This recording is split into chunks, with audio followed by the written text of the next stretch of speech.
Good morning, good afternoon, good evening, wherever you are watching this out there on the World Wide Web. This is Jeremy Geelan for SYS-CON TV. I am here at 8th Cloud Expo, New York, as is Terry Woloszyn, founder and CTO of PerspecSys. But, of course, we have some sad news, do we not, Terry? What's that?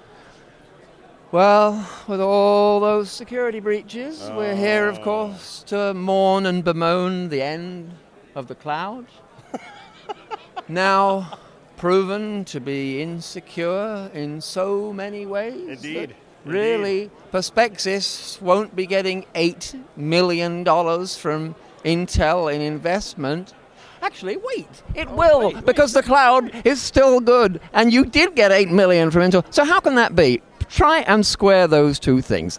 Massive failures and the success of PerspecSys. You naughty man, did you personally cause all those security breaches in the last 2 quarters so you could nail the VC money, Terry? Well, I mean, if I were to admit to that, then I'd be a lot more trouble than I'd care to handle. But no, the bottom line for us, it's great because it's something that, as you know, we've discussed this in past SYS-CON events where adoption of the cloud, especially by enterprise, is really challenging when it comes to sensitive data and sensitive data management and the risk that is imposed on putting that sensitive data into the public cloud. And so for us, helping enterprise adopt cloud in light of those, say regulatory compliance requirements or data security requirements or even just the personal preference of, say, the chief privacy or security officer, these breaches have actually been a wonderful catalyst for enterprise to seek a solution such as ours out now, even after they've adopted cloud. So to summarize, you're not saying told you so, but you are saying told you so. Yeah, well, I would love to be able to say that, wouldn't I? So if you've ever looked at some of the archives for SYS-CON, go look up Terry Woloszyn and see what he said in past ones. He did see all this coming. Like a freight train. And it has actually, we've seen some freight train hits, as we've discussed in the past around Honda breaches, the Sony breach, the Epsilon breach, and others. And there's more to come. I think it's not a question of if, it's a question of when. And that's been wonderful news for us because the even existing public cloud adopters are now seeking us out to say, okay, I need to pull some of this sensitive data back now. Regardless of how secure the cloud vendor themselves may be, there is still risk in between the user's fingertips to the doorstep of the cloud vendor. And that, in some cases, now is becoming unpalatable, intolerable, whatever adjective you want to use. Bottom line is they want to add security, whether it's access control that we can help them with, whether it's regional access control, so that instead of being a public cloud for everybody in the organization globally, now they want to be able to segment the data across different regions. Even though they're using the same cloud instance, for example, of a CRM or an HR application or whatnot, now they want to get more granular in the segmentation and access of that information by jurisdiction so that they can start adhering to jurisdictional policies. And we're even seeing some legislation change. Someone came up to me after one of the speeches and was describing landmark legislation in Germany, for example, that is basically stating encrypted data is as good as clear text as far as security policies go. And that was landmark for me because we've always expressed a concern over just entrusting your data to encryption. There's no such thing as a secure encryption that a $5 wrench might not be able to solve, is the joke that I presented the other day. And so being able to have a hybrid approach of both encryption technology as well as tokenization technology that customers can now apply to their various degrees of data sensitivity. Let's apply the right strategy for the sensitivity of the data they're trying to protect or secure. Finally, the enterprise is waking up to these requirements and they're seeking out the solutions. And so it's not a dissuasion to cloud adoption.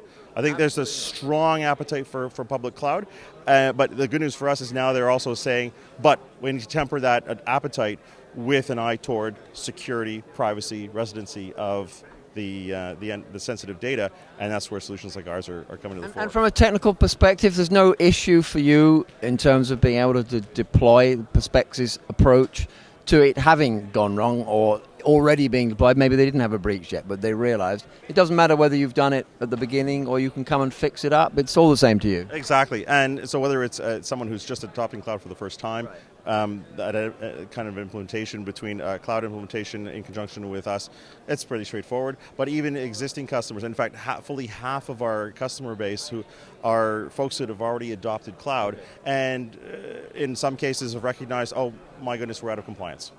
We need to become compliant. We can suck some of that data back out of the cloud, put it under the control of our server, but from an end user perspective, it all looks like cloud. And in other cases, it's an expansion of their utilization. So they've already either curtailed their use of public cloud because either this line of business or department within the enterprise is using it because the nature of the data is phone book. It's already public domain. But this other department or line of business can't use it because of the nature of their data they're managing. So they can't unify or consolidate or standardize on a given cloud solution for, say, CRM. Now they can. And so we can help them with their adoption of either additional seats and or additional functionality that normally would have been predicated on sensitive data going to the cloud. Now we can make it look like it's in the cloud. They're happy. They get their unification or consolidation or standardization on a single cloud platform or solution. But at the same time, they can meet the varying degrees of data sensitivity and protection requirements that they might have across different or disparate lines of business, or even jurisdictions, or even traveling users, where they say the same user of that cloud application, depending on where they are, may have different rights to different data, and we can help them manage that. Now, we've talked about you've become a newly regenerated, isn't the word, extra expanded company through this injection of capital. You hiring? How are you scaling up PerspecSys? Oh, definitely. I mean, after a Series A, as you'd appreciate, everybody goes through this. It's an inflection point for us. And the timing of this is almost a perfect storm for us in that it's not only a good timing for us to now expand, the market timing for us is tremendous because the interest in this, where it's been more of an educational sell and participation at SYS-CON Cloud Expo events in the past, this year people are seeking us out. It's been a tremendous turn of fortune, as it were, to the positive. So we're hitting that inflection in the market, and so this money's coming at the perfect time for us to now expand and capture that market interest.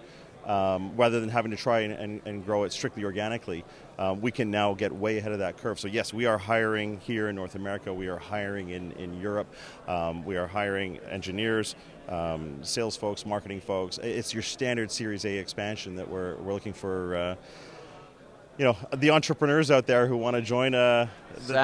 Sounds good, I'm sure. So at least half a dozen people, I can see some CVs coming your way. They go to PerspecSys.com. I'm guessing they go to /careers, something like that. They send their resume his way, and the rest will be beautiful history. You can see us on our LinkedIn page. You can go to our Facebook page. You can go to our website, and absolutely send me email personally.